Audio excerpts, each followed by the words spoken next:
அனைவருக்கும் வணக்கம். கன்னிராசினியர்களுக்கு இன்றைய நாளில் நீங்கள் யாரையும் நம்பக்கூடாது. உங்களுடைய ஆட்டத்தை கலைக்கக்கூடிய ஒரு தருணமாக தான் இந்த சந்திராஷ்டமம் அமைகிறது. அப்படி இந்த சந்திராஷ்டம நாளில் கன்னிராசினியர்களான நீங்கள் என்ன செய்ய வேண்டும், என்ன செய்யக்கூடாது, என்ன செய்தால் என்ன மாதிரியான நன்மைகள் எல்லாம் ஏற்பட இருக்கு என்பது குறித்தான முழுமையான பதிவை தான் இந்த வீடியோல நம்ம விரிவா பார்க்க போகிறோம். அந்த வகையில ஜோதிடத்தை ராசி பலன் பார்க்கும் போது பலரும் கவனிக்கும் அம்சங்கள்ல ஒன்று சந்திராஷ்டமமாகும். இந்த சந்திராஷ்டமம் என்றால் அன்றைக்கு எதிலும் எச்சரிக்கையாக இருக்க வேண்டும். புதிய முயற்சிகள்ல ஈடுபடக்கூடாது என்று கூறுவார்கள். அதற்கு காரணம் ஒருவருடைய மனதிற்கு அதிபதி சந்திரன்.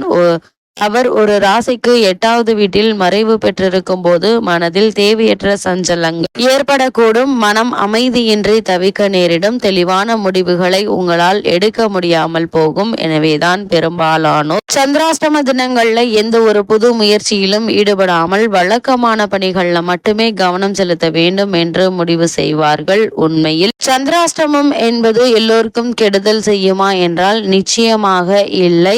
இந்த சந்திராஷ்டமம் என்றால் இன்றைக்கு எல்லோர் மனதில் ஒருவித அச்ச உணர்வு ஏற்படுகிறது. ஆனால் அப்படி பயப்பட தேவையில்லை. சந்திராஷ்டமம் எல்லா நட்சத்திரக்காரர்களுக்கும் தொல்லை தராது. மேஷம், ரிஷபம் மற்றும் கடகராசியில் பிறந்தவர்களுக்கு சந்திராஷ்டமம் நல்லது மட்டுமே செய்யும் என கூறப்படுகிறது. சந்திராஷ்டமம் என்பது ஒரு ராசியிலிருந்து 8வது ராசியில் சந்திரன் சஞ்சரிக்கக்கூடிய காலமாகும். இதை மிக சரியாக குறிப்பிட்டு சொல்வதென்றால் ஒரு நட்சத்திரத்திற்கு 17வது நட்சத்திரத்தின் பாதத்தில் சந்திரன் சஞ்சரிக்கும் போது அந்த நட்சத்திரத்திற்கு சந்திராஷ்டமம் உதவிகரமாக விருச்சிக ராசியில் சந்திரன் சஞ்சரிக்கும் போது அந்த ராசி மேச ராசிக்கு 8வது ராசியாக அமைகிறது. எனவே விருச்சிக ராசியில் சந்திரன் இருக்கக்கூடிய 2.25 நாட்கள் மேச ராசிக்கு சந்திராஷ்டமம் நாள்களாகும். ஆனால் மேச ராசியில் பிறந்தவர்கள் அனைவருக்கும் 2.25 நாட்கள் சந்திராஷ்டமம் என்று சொல்லிவிட முடியாது. துல்லியமாக சொல்வதென்றால் மேசராசியில் அஸ்வினி, பரணி, கிருத்திகை முதல் பாதம் வரை இருக்கின்ற காலகட்டம். அதே போல் விருச்சிக ராசியில் விசாகம் 4ஆம் பாதம், அனுஷம், கேட்டை ஆகிய நட்சத்திரங்கள் இடம்பெறுகின்றன. இன்றைய நாளை பொறுத்தவரைக்கும் கன்னிராசினியர்கள் புதிய முயற்சிகளில் ஈடுபடும் போது அதிக கவனத்தோடும் எச்சரிக்கையோடும் இருப்பது மிக மிக நல்லது என்பதை கிரக நிலைகள் தெளிவுபடுத்துது.